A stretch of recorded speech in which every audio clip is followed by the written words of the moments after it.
दास की प्रार्थना इन साधु संत फकीरों से जो गुरु बने बैठे हैं, ठीक है उनका उद्देश्य भले ही अच्छा होगा, लेकिन वो परिचित नहीं है, कुमार्ग पर जा रहे हैं, स्वयं भी वापस आवे, अपने शिष्यों से भी कह दें कि ज्ञान हमारा ठीक नहीं है, वास्तव में ठीक नहीं है, नहीं तो जनता को तो पता लगेगा ही लगेगा। ऐसा कहने से ये संत अब बाहर मुक्त हो जाएंगे जो आज गुरु बने बैठे हैं, झूठे पासपोर्ट बना रहे हैं, अंत में इनको बड़ी भयंकर मार पड़ेगी। दास इनके हित में कह रहा है, कोई इनका दुश्मन नहीं, एक मित्र के रूप में काम कर रहा हूं सबके।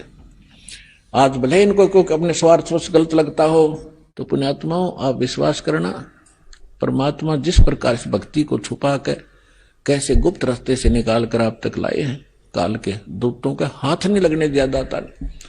तो मेरे गुरु जी के पास को ही उन्होंने बताया था, और मेरे गुरु जी ने इस दास के अतिरिक्त इनके लाखों शिष्य थे, किसी को शिष्य संत भी बने हुए थे, लाल कपड़े धारण भी किए हुए थे, उनके साथ रह रहे थे, उनको भी ये मंत्र नहीं बताया था। ये दास के ऊपर रजा की थी। और इसका प्रमाण आप देख भी रहे हो कि नानक साहिब जी ने किसी भी सिख को, क्या वो हितैषी नहीं थे, लेकिन वो दृढ़ भक्त थे कि यदि आज मैंने इसको डिस्क्लोज कर दिया, दृढ़ कर दिए, तो नकली पंथ चलेंगे, ये भी ये नाम दिया करेंगे आने वाले समय में। ये अधिकारी के बगैर ये कार्य नहीं कर सकते। जैसे अभी आपको बताया, इस दास के अतिरिक्त विश्व में इन मंत्रों के देने का कोई अधिकारी नहीं है। और डुप्लीकेट आप चाहे पासपोर्ट बनवा लो, चाहे लाइसेंस बनवा लो, जब जिसकी आवश्यकता पड़ेगी, जब पता चलेगा तो उसमें बहुत देर हो चुकी होगी। कब पता चलेगा? जब आप संसार छोड़कर जाओगे और धर्मराज के दरबार में जब डुप्लीकेट लाइसेंस दिखाओगे, मैंने उस गुरु से नाम ले रखा था, ये पासपोर्ट दिखाओगे, आप भी दोषी और बनाने वाले की भी गर्दन वही पकड़ी जाएगी। तो उसमें से डर के दास की प्रार्थना इन साधु संत फकीरों से जो गुरु बने बैठे हैं, ठीक है उनका उद्देश्य भले ही अच्छा होगा, लेकिन वो परिचित नहीं है, कुमार्ग पर जा रहे हैं, स्वयं भी वापस आवे, अपने शिष्यों से भी कह दें कि ज्ञान हमारा ठीक नहीं है, वास्तव में ठीक नहीं है, नहीं तो जनता को तो पता लगेगा ही लगेगा। ऐसा कहने से ये संत अब बाहर मुक्त हो जाएंगे जो आज गुरु बने बैठे हैं, झूठे पासपोर्ट बना रहे हैं, अंत में इनको बड़ी भयंकर मार पड़ेगी। दास इनके हित में कह रहा है, कोई इनका दुश्मन नहीं, एक मित्र के रूप में काम कर रहा हूं सबके। आज भले इनको कोई अपने स्वार्थ से गलत लगता हो, जैसे गोरखनाथ जी को परमात्मा मिले थे।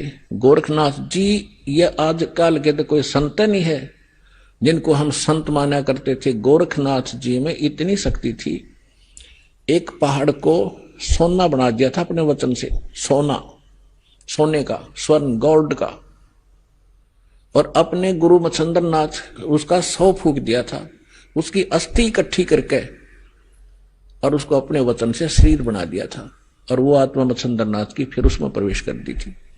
और फिर भी बोला हुआ था, फिर भी मोक्ष नहीं था उसका।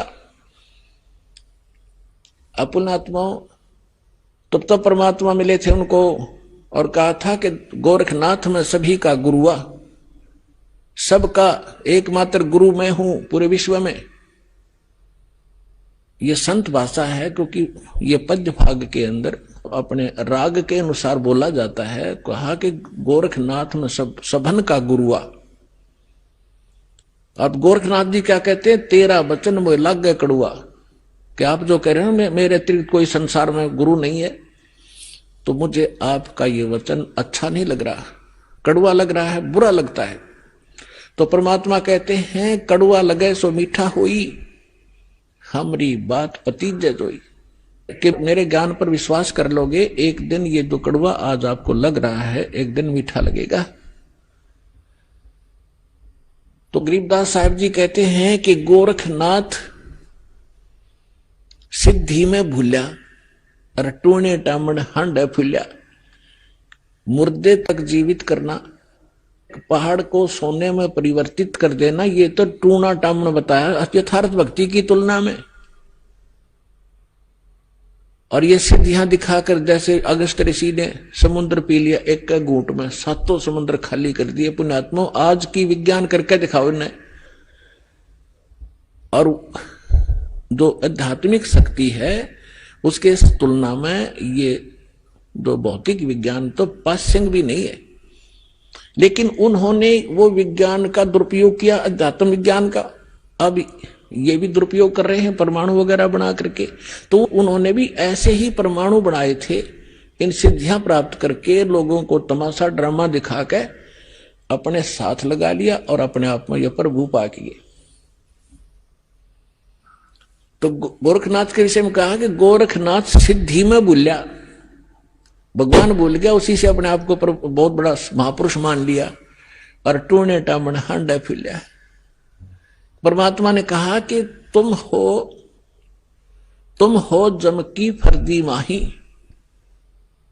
परमात्मा ने कहा कबीर साहब ने कि हे गोरखनाथ, आप काल की फर्द में हो। फर्द को खूब समझते हैं भगत जो किसान स्तर के हैं, उसकी जो जमीन की फर्द होती है उसके अंदर उसकी सारी रजिस्टर्ड जो उसके नाम जमीन होती है उसका ब्यौरा होता है कि यह इसकी है, इस व्यक्ति की, वह उसकी फर्द में है, पक्की है वह। तो यहां परमात्मा कहते तुम हो जम की फर्दी माही, तुम काल की फर्द में हो, काल का रजिस्ट्री हो रही है तुम्हारी, और हम तुम्हें यहां से छुटवाएंगे, काल की फर्द से निकालेंगे और अपने सतलोक की फर्द में आपका नाम लिखवाएंगे। फिर कहते हैं परमात्मा ने उनको गोरखनाथ जी को भी शरण में लिया, उनकी काफी कोशिश की, अपनी सिद्धि शादी दिखाकर परमात्मा ने सब कैंसिल कर दी उसकी सिद्धि। तब उस प्यारी आत्मा ने परमात्मा को स्वीकार किया। तो कहने का भाव यह है, दास जो आज ज्ञान दे रहा है वैसे किसी को कड़वा लगे, लेकिन समझ में आओगी ना जो बात, आपने बहुत बढ़िया लगेंगी सारी कहानी। तो इन महापुरुषों ने परमात्मा को बताया कि अनंत कोट ब्रह्मांड का एक रति नहीं भारे, सतगुरु पुरुष कबीर हैं ये कुल के सिरजनहारे। गरीबदास साहिब जी ने कहा, हम सुल्तानी नानक तारे दादू को उपदेश दिया, जात जुलाहा भेद न पाया वो काशी माहे कबीर हुआ। अब ये भी प्रमाणित कर दिया इन प्रत्यक्ष दृष्टाओं ने कि हु इज गॉड, वो परमात्मा है कौन, कि जो काशी में एक धानक का काम करा करते जुल्हे का, वो काशी में वो परमात्मा है। और यही नानक साहिब जी ने कह दिया, फाई सूरत मुल्क की वेश ए ठगवाड़ा ठगी देश, खरा सियाना बहुता बार देखो धानक रूप रहा करता है। अपने आत्माओं, जो उन महापुरुषों ने सचखंड में देखा मालिक को, जिसके लिए भटक रहे हम असंख्य युगों से, राजाओं ने राज त्याग दिया, साधकों ने सारा शरीर गाड़ दिया उस मालिक के पाने के लिए, उनके शरीर पर दीमक चढ़ गई, और जिनको परमात्मा मिल गया सहज में खुद आकर ले गया और वापस छोड़ा सारा सचखंड दिखाकर, और फिर वो सामने बैठा। तो वो महापुरुष की उस स्थिति को ना तो हम बयान कर सकते जो उनको महसूस हुआ होगा। हम तो एक रूढ़िवादी बन गए कि हमारे गुरु का कोई गुरु नहीं था, और वो कहते हैं गुरु बिन मोक्ष नहीं हो सकता। सैकड़ों जगह गुरु नानक देव जी ने खुद कहा है कि गुरु मिला तो शुद्धि पाई, गुरु मिला तो दीक्षा लेनी, और ये स्पष्ट कर दिया कि गरीबदास साहिब जी को परमात्मा जो वाणी दी द्वारा, उसमें स्पष्ट किया है कि हम सुल्तानी नानक तारे दादू को उपदेश दिया और जात दुलाहा भेद नहीं पाया, कैसे माए कबीर हुआ। और अधिक जानकारी वसंत रामपाल जी महाराज जी से निशुल्क नाम दीक्षा प्राप्त करने के लिए संपर्क करें।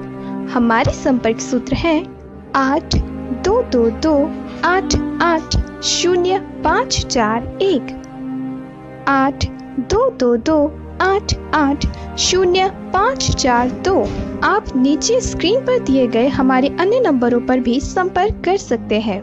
विजिट करें हमारी वेबसाइट पर। हमारी वेबसाइट है www.jagatgururampalji.org।